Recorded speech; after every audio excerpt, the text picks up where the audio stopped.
ஃப்ரெண்ட்வுட்ஸ் மக்களுக்கு வணக்கம். இன்னைக்கு நம்ம கூட யார் இருக்காங்க அப்படின்னு பார்த்தீங்கன்னா 5 தலைமுறைகள் 50 வருட அனுபவம் உள்ள சித்த யோகி பேரம்பலவாணன் அவர்கள் இருக்காங்க. வருகிற 2026 எந்தெந்த ராசிக்காரர்களுக்கு எப்படி அமைய போகுது, யோகம் எப்படி இருக்கு அப்படிங்கிற எல்லா விளக்கத்தையும் ஐயா அவர்கள் கிட்ட நம்ம கேட்டு தெரிஞ்சுக்க போறோம். வாங்க நிகழ்ச்சிக்குள்ள போலாம். வணக்கம் ஐயா. வணக்கம்மா. வாழ்க வையகம். வரக்கூடிய 2026 கன்னி ராசி நேயர்களுக்கு எப்படி இருக்கும்? 2025 கடக்கிற வரையும் இந்த கன்னிராசி நேயர்கள் என்ன பண்ணாங்கன்னா, நிறைய பேர் என்ன பண்ணாங்கன்னா ஒரு சாதனையை செஞ்சு முடித்தாங்க. ஒரு பக்கம். இன்னொரு பக்கம் சாதனை செஞ்சுட்டு உட்காரலான்னு பார்த்தா பல சோதனைகள் வந்தது. ஓட வழி தெரியாத என்ன பண்ணாங்கன்னா கோவில் குளமாக ஓடிக்கிட்டு இருக்காங்க. குழந்தைங்களை நம்பி பார்த்தா அந்த குழந்தைகள் அடுத்த படிப்புன்னு போகும். அதில் தன்னோட அறிவை செலுத்துவாங்க. நான் அடுத்தது என்ன பண்ணுவாங்கன்னா இவங்களுக்கு ஜாக்கிரதையாக இருப்பாங்க. ஏன்னு கேட்டால் நிறைய பிரிவு, நிறைய கஷ்டங்கள் நிறைய இவங்களுக்கு வரும். அந்த வந்திருக்கும் 2025. அந்த 2000 வந்த அனுபவம் 2026 என்ன பண்ணா, நின்று நிதானமாக செயல்பட்டால் அதெல்லாம் செய்யக்கூடாது. இவங்க யார் மீது அனுபவிக்கக்கூடாது. அடுத்தவங்க வாலண்டியாக வந்து இவங்களை விரும்புவாங்க. அப்போ விரும்பும்போது நீ அவங்கள பெருமைப்படுத்தி பேசுனா அதுதான் சாக்குன்னு சொல்லிட்டு உள்ளே என்ட்ராயிடுவாங்க. அடுத்தது வந்து இவங்க என்ன பண்ணணும்னா பற்றற்ற நிலையில் தான் இருப்பாங்க, ஆனால் இருக்க விட மாட்டாங்க. ஏன்னு கேட்டால் கன்னியா ராசியை பொறுத்த வரையும் அங்கே மகாவிஷ்ணுவோட ராசி. அது மகாவிஷ்ணு பிறந்ததுன்னா ரோகிணி நட்சத்திரம் இருந்தாலும் ஆட்சி உச்சம் பெறுற இடம் மூல திருக்கோணம் பெறது அந்த கன்னியாயின்னு வர்றதுனால அந்த 15 பாகையில் அவருடைய அதாவது பூமியோட மையப்பகுதி, அறிவினுடைய சிறப்பு மேலே கீழேன்னு பார்க்குறது. அப்படிப்பட்ட அறிவு திறமை இவங்களுக்கான, அதாவது கன்னியாராசிக்கு மூல நூல்கள் என்ன சொல்லுதுன்னா, நீ இது மாதிரி உங்கள் வீட்டை சுற்றி ஒரு கன்னியாராசி இருந்தால் அவங்களோட ஓடி போய் நீ நட்பு வச்சுக்கோன்னுவாங்க. ஏன்னு கேட்டால் அது மாதிரி பரோபகாரம் உள்ள மனோபாவம். மனசு அடுத்தவங்க தவிக்கிறாங்கன்னு செஞ்சால் கை காலெல்லாம் துடிக்கும். நீ யாருக்குமே செய்யக்கூடாதுன்னு கண்டித்து வச்சுருப்பாங்க, கண்டிப்பாக தான் இருப்பாங்க. இருந்தாலும் என்னடா பண்ணுறதுன்னு பார்த்து யாருக்கிட்டையாவது சொல்லி அவங்க இது மாதிரி தவிக்கிறாங்க, அது போய் கொஞ்சம் பாருங்களேன், நான் அப்படியா ரொம்ப நன்றிமான்னு அவங்கள பாராட்டுவாங்க. இல்லைங்க இந்த அது இருக்காங்களா அவங்க தாங்க எனக்கு சொன்னாங்கன்னுவாங்க. அவங்க நன்றி சொல்லும்போது நம்மளை மாட்டி விட்ருவாங்கன்னு அவங்க நினைப்பாங்க. ஆனால் இவங்க செஞ்சுட்டு கம்முன்னு இருப்பாங்க. ஏன்னு கேட்டால் ஏற்கனவே ஒருத்தவங்க கண்ட்ரோல் போட்டு வச்சுருக்காங்களே. அதனால் இந்த கன்னியாராசி நேயர்கள் 2026 பொறுத்தவரையும் 1ஆம் நம்பரில் வர்றதுனால இது புதன், அது சூரியன். நிறைய விஷயங்கள், அறிவு சார்ந்த விஷயங்கள், கணக்கு சம்பந்தமான விஷயங்கள் நிறைய திட்டமிட்டு பேஸ் மட்டத்தை போடுகின்ற ஆண்டு இந்த ஆண்டு. வரக்கூடிய 2026 இவங்க ஒரு பேஸ் மட்டம் போட போகிறாங்க. தன்னை எப்படி நிர்ணயிக்கணும்னு அதில் இதுக்கு முன்னாடி சரி தப்பெல்லாம் பார்த்துக்கிட்டு இருப்பாங்க. கடந்த ஆண்டில் சரி தப்பு பார்த்து தான் நிறைய கண்ணீராக சிந்தி முடிச்சுவிட்டாங்க. ஆனால் இந்த இடத்துல அவ்வளோ சீக்கிரத்தில் கண்ணீர் வராது. ஏன்னு கேட்டால் நான் இதை செஞ்சேன், இதுதான் வரும், அதான் தெரிஞ்சில்ல. தெரிஞ்சு ஒரு காரியம் செஞ்சால் கீழே உளுந்தோம்னா வலிக்காது, தெரியாத புத்துன்னு உளுந்தா தான் முடிப்போம். அதுதான் போன வருஷத்தில் செஞ்சது 2025. இப்போ 2026 பார்த்துக்கலாம். ஏன்னு கேட்டால் இந்த கன்னியாராசி நேயர்கள் ஒரு விளையாட்டு பிள்ளைங்க, கணக்கெல்லாம் சர்வசாதாரணமாக வரும் அவங்களுக்கு. அதே நேரத்தில் சூடு சொன்னே கிடையாதா அப்படின்னு கேட்பாங்கல்ல. அப்படி சொன்னா இருக்குது, நான் சொல்லி பிரயோஜனம் இல்லையே. அவங்க செஞ்சாங்க இவங்க செஞ்சாங்கன்னு இந்த கன்னியாராசி நேயர்கள் அடுத்தவங்களை காட்டினதுனால தான் இவங்க புரிஞ்சிக்கல. ஆனால் இந்த 2026 என்ன பண்ணிவிடும்னா இவங்களை புரிய வைக்கும். அப்போ புரிய வைக்கும்போது குடும்பம் எப்படி நடத்தணும், பூர்வத்தை எப்படி கொண்டு போகணும், குழந்தைங்களுக்கு என்னென்ன பண்ணணும், ஏது பண்ணணும், அது வரையும் இவங்க யாருக்கிட்ட நெருங்கணும் யார்கிட்ட நெருங்க தெரிஞ்சிடும். ஏன்னு கேட்டால் அந்த யுக்தியை கையாளுகின்ற சூழ்நிலை வரும். அதுவும் ஏன்னு கேட்டால் இந்த 11 இப்போ 12 இருந்த கேது போய் 11க்கு போகிறான். அந்த குரு 7 கூடைய குருவும் 4 கூடைய குருவும் ஒன்றோட ஒன்று சந்திக்க போகுது. வயசானவங்க வீட்டில் இருந்தனா மண்டையை போட்டுருவாங்க. கணவன் மனைவிக்கு ஆயில் நல்லா இருந்தனா சண்டை போட்டு ஓடி போயிடுவாங்க. இல்லைங்க நல்ல ஆயில் போயிடுச்சின்னு வச்சுங்க, அவங்க நேராக வருவாங்க, பாசமாக கையில் காலில் விழுந்து நான் செஞ்சதெல்லாம் தப்புப்பா நல்லா இருப்பாங்க. 2 பேரும் பாசமாக இருப்பாங்க, போட்டுன்னு போயிடுவாங்க. அதனால் நெருங்காமல் விலகி போனால் ஆயில் விருத்தியும் இருக்குது. இல்லைன்னா அங்கேருந்து ஓடியாந்து கடனை வாங்கி கொடு சண்டை போட்டுக்கிட்டே இருப்பாங்க. வாங்கி தொலைன்னு கையில் கொடுப்பாங்க. தோலைன்னா எடுத்துகிட்டு போயிடுவாங்க. அப்போ கடை மிச்சம், அவங்க ஆயில் மிச்சம். இந்த இடத்துல இந்த இயற்கை செய்கிற ஒரு விளையாட்டை பார்த்தீங்கன்னா அந்த கன்னியாசிர ஆணா இருந்தாலும் பெண்ணா இருந்தாலும் யாருக்கு இருந்தாலும் வயசுக்கு ஏற்ப, ஓகே, ஆணோ பெண்ணோ வயசுக்கு ஏற்ப ஒரு விஷயமா இருக்கும். இந்த காதல் பிரச்சனையில் அடுத்தவங்க கொடுக்குறாங்கன்னு சொல்லி போய் இது கொடுத்துட்டு அவங்க 2 பேரும் தானே மாட்டணும். அவங்க 2 பேரும் மாட்ட மாட்டாங்க, இவங்க மாட்டிக்குவாங்க. ஓகே, என் பிள்ளையை கெடுத்தது இவ தான்னுவாங்க.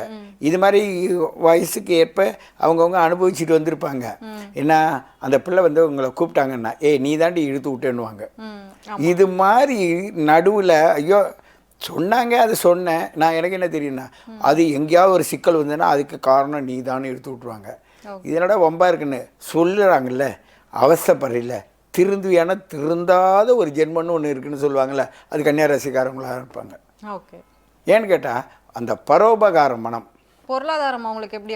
பொருளாதாரத்தை பொறுத்தபடியும் இருக்கிறத செலவு பண்ண பிறகு தானே அவங்களுக்கு தூக்கம் வரும். ஆமாம், பட்ஜெட்டை போட்டுருவாங்க. இல்லாட்டினா பட்ஜெட் திடீர்னு ஒன்று உருவாகும். சமைச்சு ரெடியாக வச்சுட்டு கடையிலலாம் வாங்கி சாப்பிடக்கூடாதுன்னு இருப்பாங்க.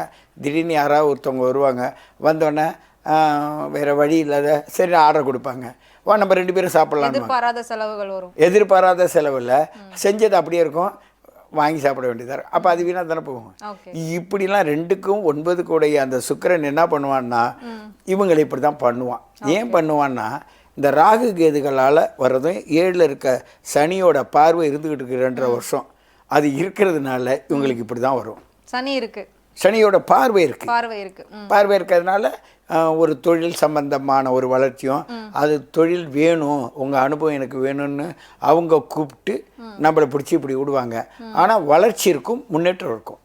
பழைய 2025 போல இருக்காது. 2026 கன்னியாராசி நேயர்களை பொறுத்தவரையும் ஒரு மாறுபட்ட அனுபவம் இருக்கும். க்ஷேத்திரங்களுக்கெல்லாம் போவாங்க, நிறைய விஷயங்கள். க்ஷேத்திரங்கள் வெளியூரில் இருக்கிற கோவில் குளங்களுக்கு போவாங்க. நம்மளுடைய காசி ராமேஸ்வரம்லாம் போகிறாங்கல்ல, அது மாதிரி தூரத்து இது. உள்ளூரில் போகிறாங்கன்னா அது வந்து க்ஷேத்திரத்திலே அது வந்து கோவில் குளம் போகிறதுன்னுவாங்க. க்ஷேத்திரங்கள்னால் இடம் விட்டு இடம் மாறி போகிறது. ஆறு கடந்து செல்வதற்கு க்ஷேத்திரம்னு சொல்லுவோம். நாடு கடந்து போகிறதுக்கான வாய்ப்பு இருக்கா? கண்டிப்பாக உண்டு. வெளியில் போகணும், எந்த விதத்தில் தொழில் சம்மந்தமாகவோ இல்லை ஒரு கூட்ட நண்பர்கள்லாம் சேர்ந்து நம்ம கோயில் போகலான்னு உருவாக்குறாங்களா, அது மாதிரி சூழ்நிலை. இவங்க திட்டமிடாத விஷயத்தை அடுத்தவங்க திட்டம் போட்டு அதோட இவங்களை கூட்டு சேர்த்துட்டு கொண்டு போயிடுவாங்க. அந்த ஒரு புண்ணிய காரியங்கள்லாம் இப்போ நடக்கும். அது கன்னியாராசி நேயர்களுக்கு. இருந்தாலும் காலை கொஞ்சம் கவனமாக வச்சுக்கணும். காயங்கள் இப்போ பட்டு இருக்கும். 2025 காலில் காயங்கள் பட்டிருக்கும். செருப்பு புதுசாக வாங்கியிருப்பாங்க, இல்லை செருப்பு அறுந்து போயிருக்கும், இல்லை நாய் தூக்கிட்டு போயிருந்துருக்கும். ஏன்னா பெற்றோர்களுடைய பிரச்சனையால் மன உளைச்சலுக்கு ஆளாயிருக்கும். அவங்களுக்கு கஷ்டங்கள் அதிகமாக இருக்கும். நம்ம என்ன சொன்னாலும் என்ன செஞ்சாலும் நீ என்ன பண்ணுறேன்னு கேட்டு நம்மளை சலிச்சு போகிற மாதிரி ஆக்கி விட்ருவாங்க. அம்மாவுக்கும் வீட்டுக்காருக்கும் இல்லை மனைவிக்கும் இவங்களுக்கும் பிரச்சனை இருந்துக்கிட்டே இருக்கும். பிரச்சனை இருந்தால் குடும்பம் நல்லா நடத்துகிறாங்கன்னு அர்த்தம். பிரச்சனையே இல்லாத இருந்தாங்கன்னு ஒன்று வேறு அந்த நாட்டில் இருக்கணும், இவங்க ஒரு நாட்டில் இருக்கணும். பிரச்சனை அவர் அங்கே இருக்காருன்னு இயற்கையாக உணரணும். கூட இருந்தாங்க பிரிவு வந்துடும். தாயை பிரிக்கும், இல்லை கணவனோ மனைவியை பிரிக்கும். இந்த கூட்டு சேர்ற இடத்துலையும் பிரச்சனை கொடுக்கும்.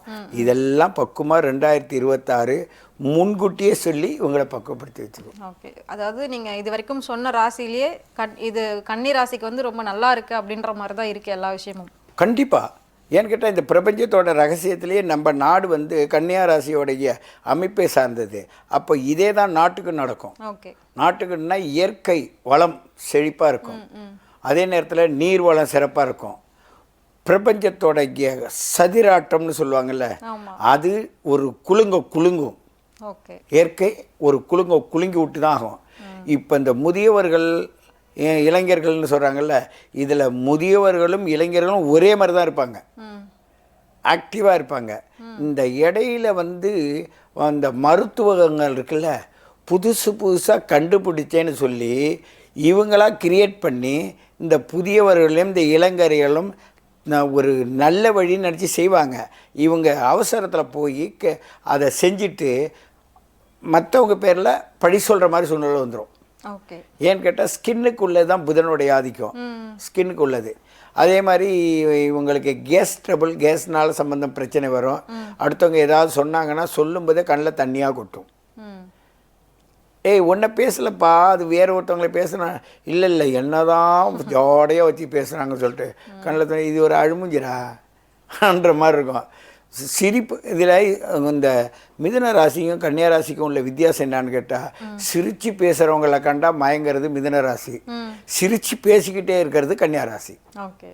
ஒரு 2 வார்த்தை சொல்லும்போது சிரிச்சிருவாங்க. அவங்க என்ன அடுத்தவங்க என்ன சொல்லுவாங்க, லூஸானு கேட்பாங்க. ஏன்னா லூஸ் மாதிரி தெரியும், அங்கே உச்சம் இல்லை. தன்னோட காரியத்தை நீ செய்யணும்னு சொல்லுவாங்க, அவங்க கேட்க மாட்டாங்க. வேறு வழி இல்லாத இவங்க போய் செய்வாங்க, இவங்க உயர வந்துடுவாங்க, அவங்க மாட்டிக்குவாங்க. அந்த மாதிரி எனக்கு கிடைக்க வேண்டியதை அவள் எடுத்துக்கிட்டா. அப்போ தான் முன்னாடி கொடுத்தாங்களே, சொன்னாங்களே, கேட்டால் தானே. அப்படி நல்லது சொன்னால் கூட ஏற்றுக்காத ராசி, அதை கையாளக்கூடிய சூழ்நிலையில் இந்த கன்னியா ராசி நேயர்கள் இருப்பாங்க. இன்னைக்கு அடுத்தவங்களுக்கு வழிகாட்ட போய் நம்ம போய் அந்த சூழ்நிலையை அடைய வேண்டியதாக வரும். ஓகே. அப்படிப்பட்ட சூழ்நிலை தான் 2026 நம் நேயர்களுக்காக நம்ம சொல்ல வேண்டிய கடமையில் இருக்கும். ஓகே, ரொம்ப நல்லா சொல்லியிருக்கீங்க கன்னி ராசிக்கு. ஸோ எனக்கு தெரிஞ்சவங்களாம் அந்த ராசியில் இருக்காங்க. ஸோ நீங்கள் சொன்னதை வச்சு பார்க்கும்போது கிட்டத்தட்ட எல்லாமே ஒத்து போகுது. ரொம்ப ஒரு அருமையான தெளிவான விளக்கத்தை கொடுத்தீங்க ஐயா. ரொம்ப நன்றிங்க ஐயா. ரொம்ப நன்றி. வாழ்க வையகம்.